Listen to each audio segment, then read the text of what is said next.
Welcome to Political Beatdown. I'm Ben Meiselas, joined by Michael Cohen. Cohen, we've got a lot to discuss. Look, Cohen, everybody in the world has one thing on their mind, and we're just going to address it right away.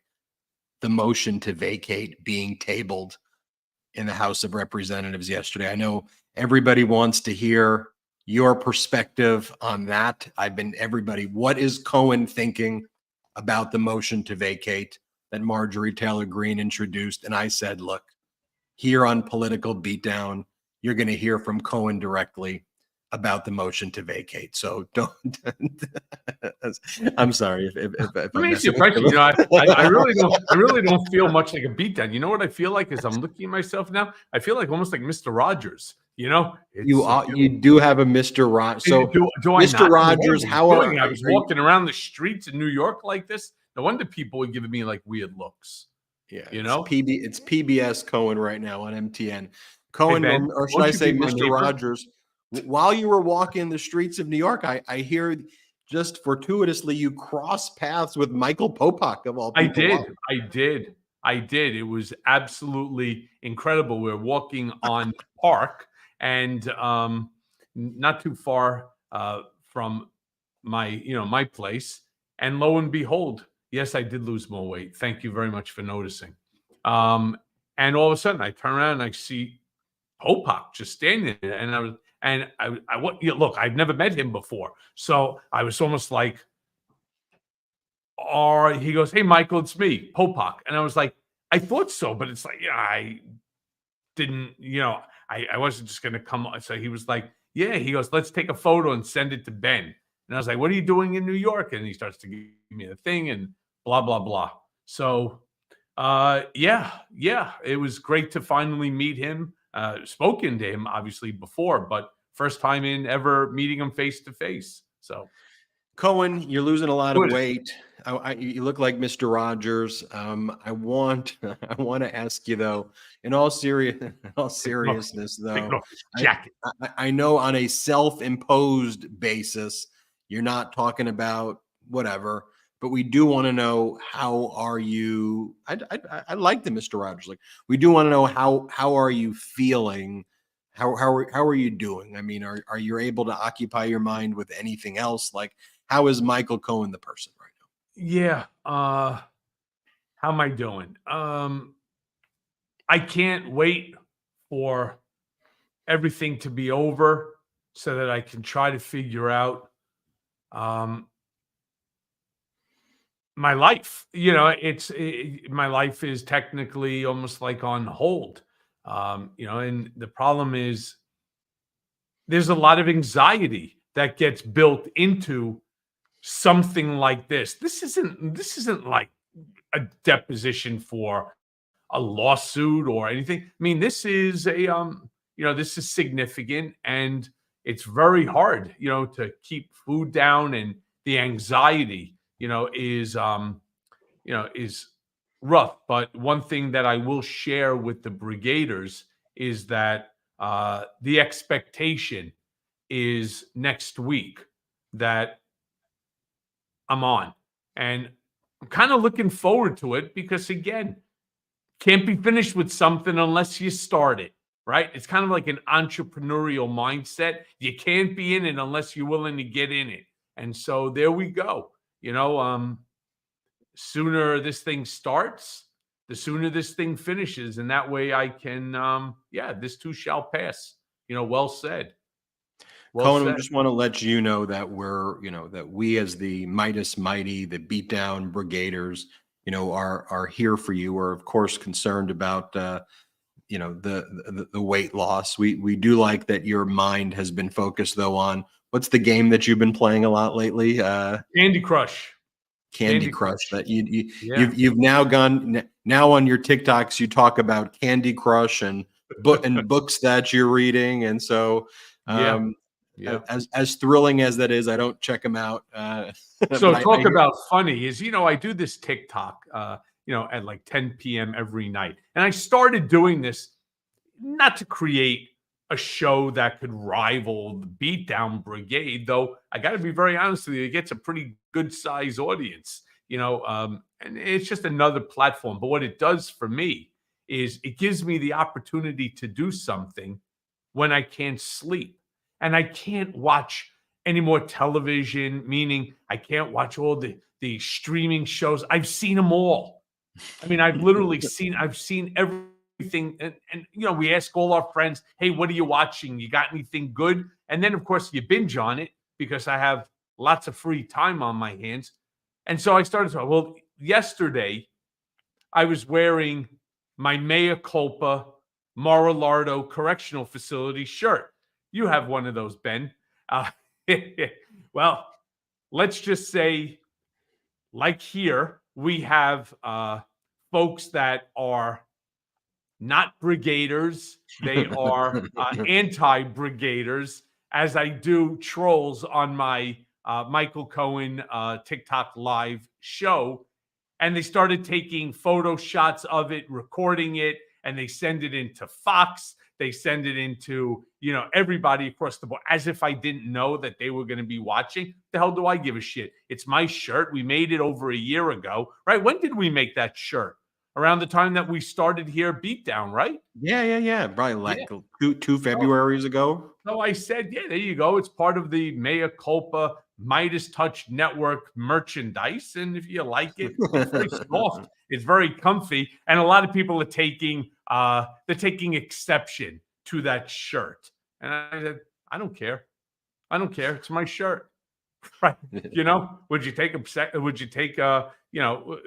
exception if I was wearing a MAGA hat or a MAGA 2024 shirt? Would you? I don't think so. These are just trolls and haters, and I don't care. The nice thing is, you know me well enough to say, do my best when I'm on. And, like when I testified before the House Oversight Committee, it's not so easy as people think to get under my skin. It's kind of like one of the benefits of 51 days of solitary confinement. You really learn how to live in your own head, in your own body. So yes, I will shave. I promise you that. Look, guys, first of all, tomorrow I'm going to go for a haircut just so that I look good. I'm going to shave. I promise you, I will be my best. End of convo. I will be my best. End scene. Okay, everybody wants to hear. Everyone wants to hear about your perspective on Marjorie Taylor Greene. Like, I'm getting inundated. What's Cohen think about Marjorie Taylor Greene? What does he think about Marjorie Taylor Greene? Talk about that. All right. Marjorie Taylor. So let us talk about it. Let us do it. Mr. Rogers, PBS Cohen. Right. You got Ben about to get married. I mean, this is a whole new show. It's very simple. Part of the Chaos Caucus has now learned that they are not as strong as they think they are, that there are more members of the GOP that believe in some semblance of normalcy, that they are not going to allow the GOP to be, let's just say, cast with the perception that they're all like Marjorie Taylor Greene or Comer Pyle or Jim Bag Jordan. Now, they want to be taken seriously, which they should be. On top of that, what was the purpose of good old Marge in terms of bringing this motion to the floor in the first place? And the reason is because Mike Johnson, MAGA Mike Johnson, is not MAGA enough. That I can't believe it. God forbid, he worked with the Democrats in order to obtain funding for Israel, for Ukraine. And the fact that he allowed this to happen, that this was a pass, that they put this onto the floor and it was passed. This is so upsetting to Marge that she now needed to threaten and actually have a vote or bring a vote to the floor to oust MAGA Mike. Now, this would, by the way, would be terrible for Congress. This would be absolutely horrible. And one would say, well, okay, let's continue to show just how dysfunctional the GOP is and allow MAGA Mike to get ousted. But then who would be speaker? How would this work? What would happen if hypothetically something needed to get immediately to the floor for a vote? So I forget who the member of Congress was, decided to sort of jump in front of Marge and then called for a vote within which to put it onto the floor. And Marge got her ass handed to her, like 450 to 53, something like that. You could help me out with the exact numbers, Ben. But what does it show? It shows that MAGA, or let me rephrase that the GOP is not as MAGA as you think. And that's a good thing. Here was the moment that Marjorie Taylor Greene initiated the motion to vacate, and she was immediately booed by the House. Let's play this clip if we got it.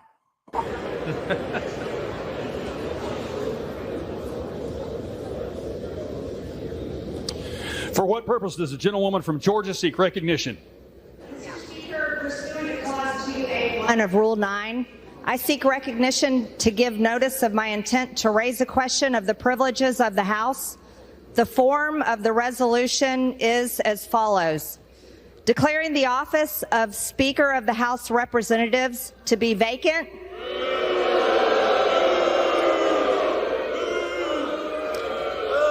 This is the uniparty for the American people watching. Gentlelady will suspend.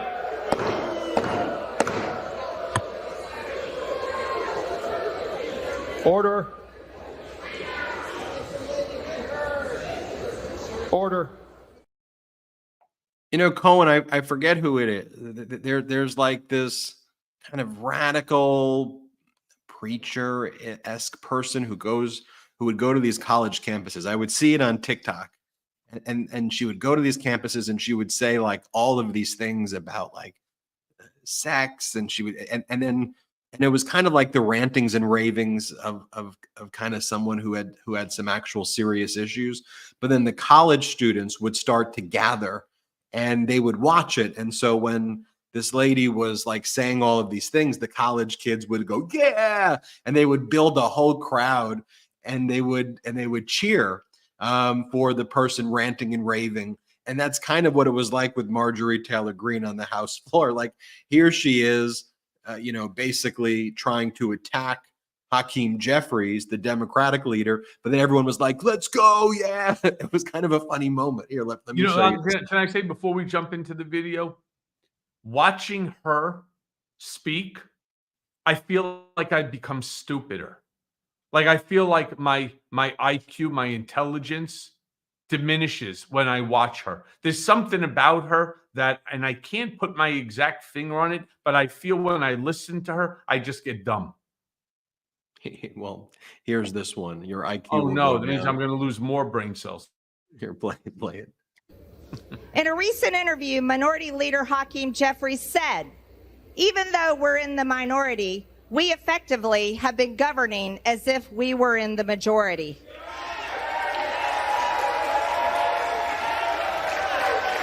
Speaker, the House is not in order.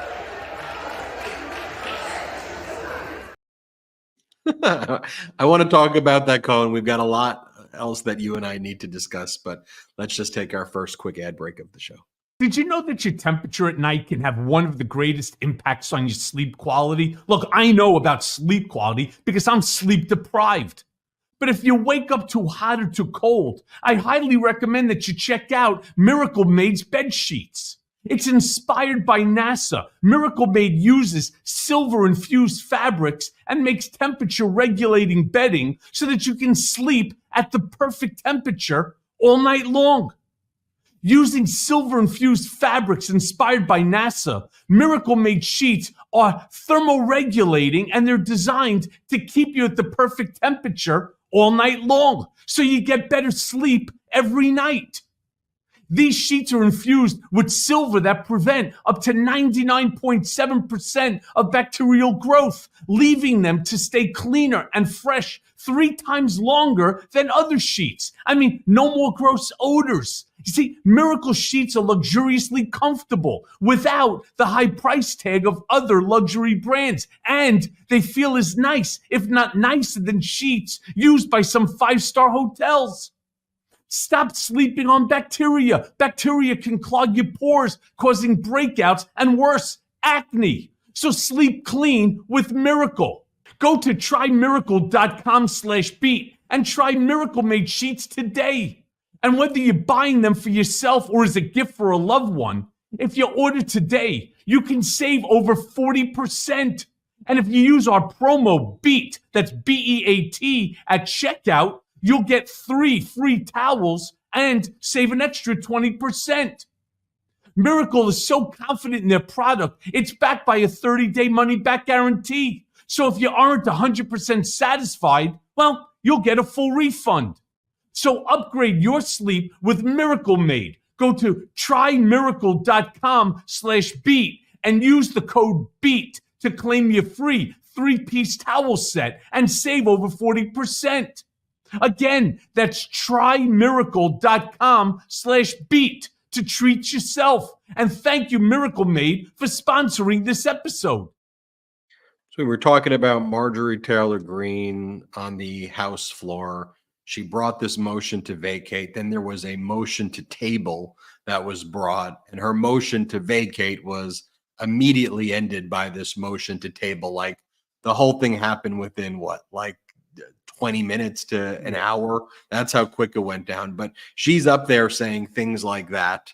What did you make of that last one I showed you? Well, I mean, look, it's just a continuation of stupidity. I'm so, what's the right way to even describe it? I'm so disenchanted with too many members of Congress where it's all performative art for them. It's like, who's stupider than who? Who could say the most disgusting things about, another member of Congress? Who could say the most disgusting things about, members of the opposite party, Marge, attacking Democrats, there just comes a point in time that they're supposed to be above it. They are elected representatives whose job, I understand, is supposed to make sure that their constituents' needs are met on a much larger scale, right there in Washington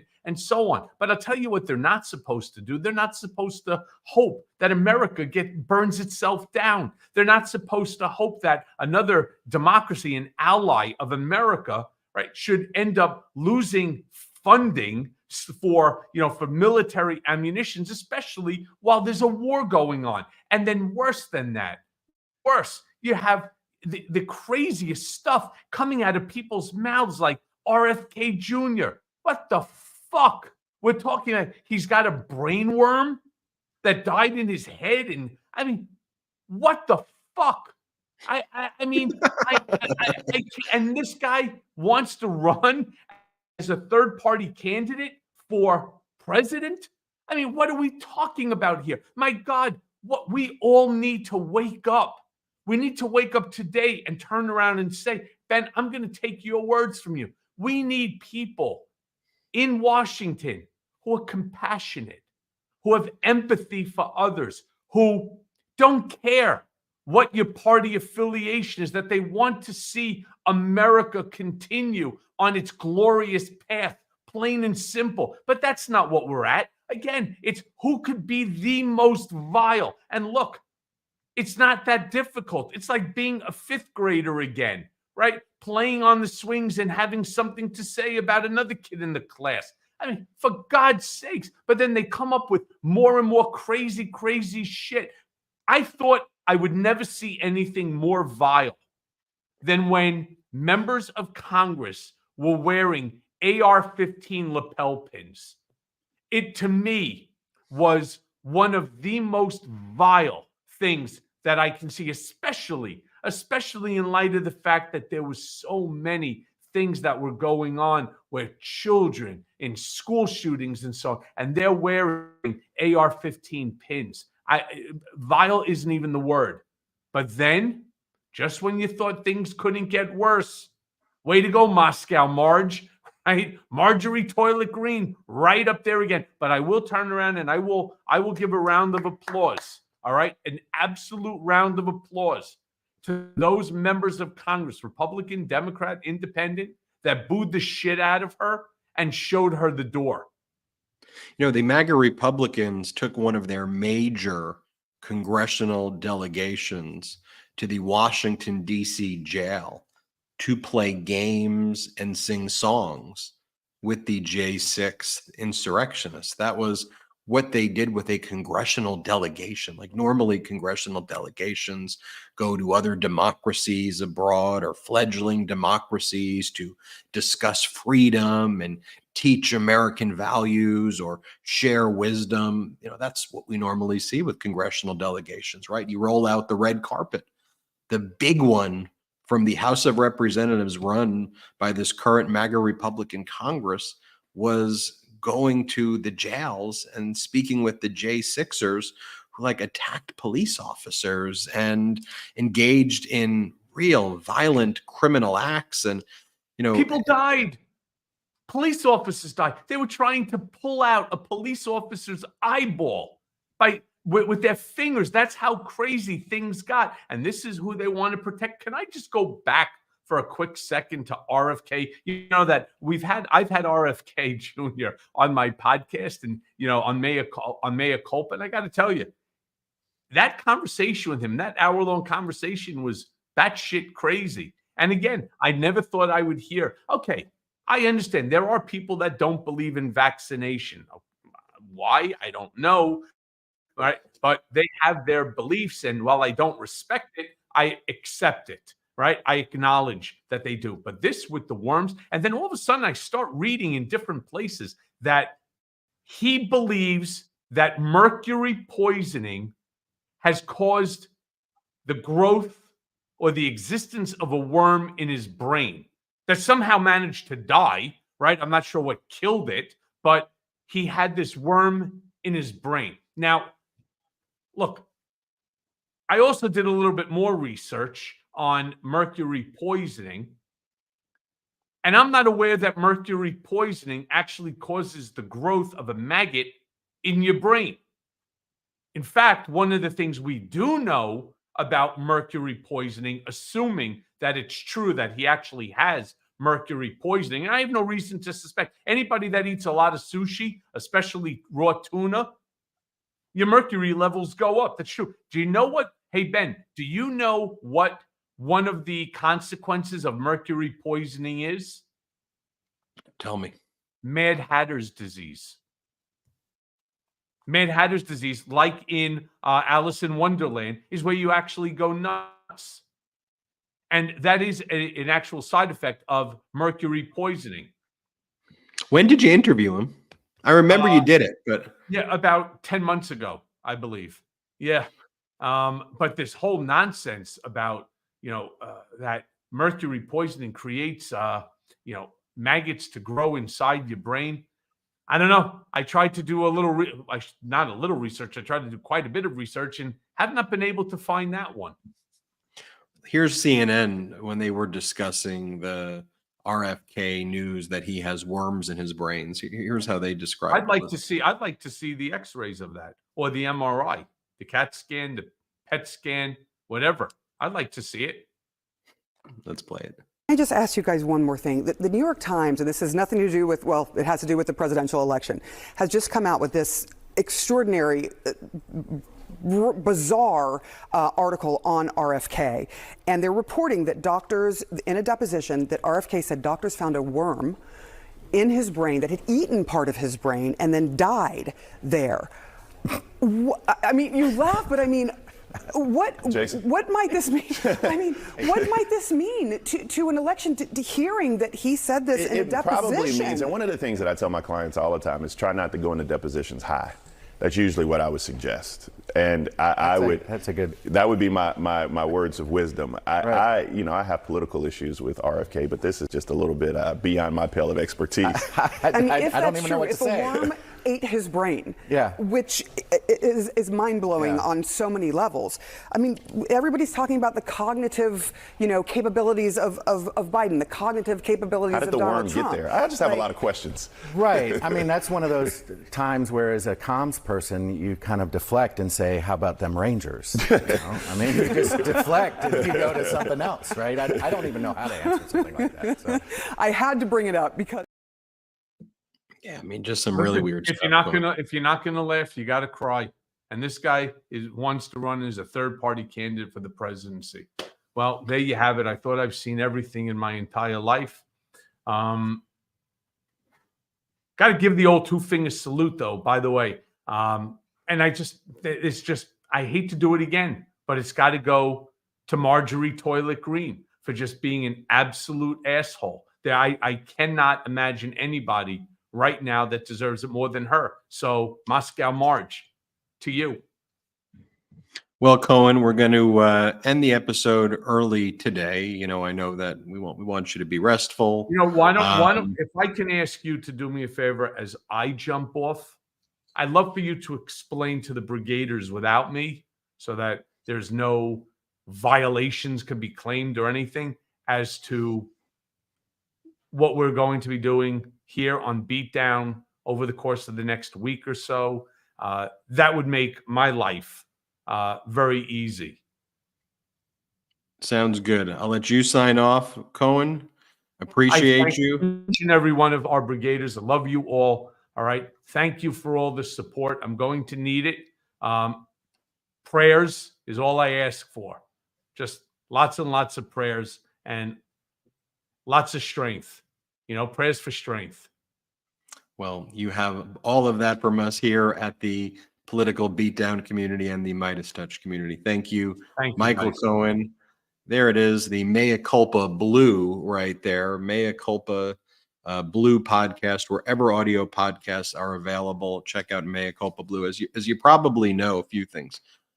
First, that the live show that I have with my brothers will be on tonight at 8 Eastern, 5 Pacific. We hope to have you there watching that live, where we are going to cover all of the developments from the Trump criminal trial. And while Cohen is testifying and Cohen's not going to be here, don't worry, we still got a lot of other coverage as well. As you know, each and every day, Karen Friedman Agnifilo and I go live every morning and every afternoon to discuss everything that happened that will still be taking place with Karen Friedman Agnifilo and I, where we'll give detailed breakdowns. We'll see if, there's any other, guest hosts or anything that we can do on Beatdown, but we'll probably for next week just have the live that I do with Karen Friedman Agnifilo. We'll take off the 2 episodes of Beatdown from next week. And then Karen and I will, though, continue to deliver our coverage at the same time that Beatdown would normally take place, 4:30 Eastern, 1:30 Pacific. Subscribe to the Midas Touch YouTube channel. It's free to subscribe.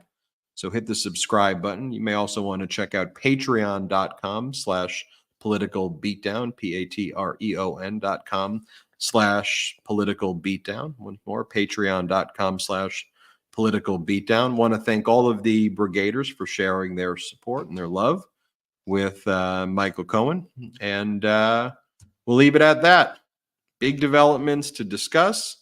Make sure you check out the show with my brothers, 8 Eastern, 5 Pacific. We'll break down everything that went down there. Shout out to the brigaders. Shout out to the Midas Mighty.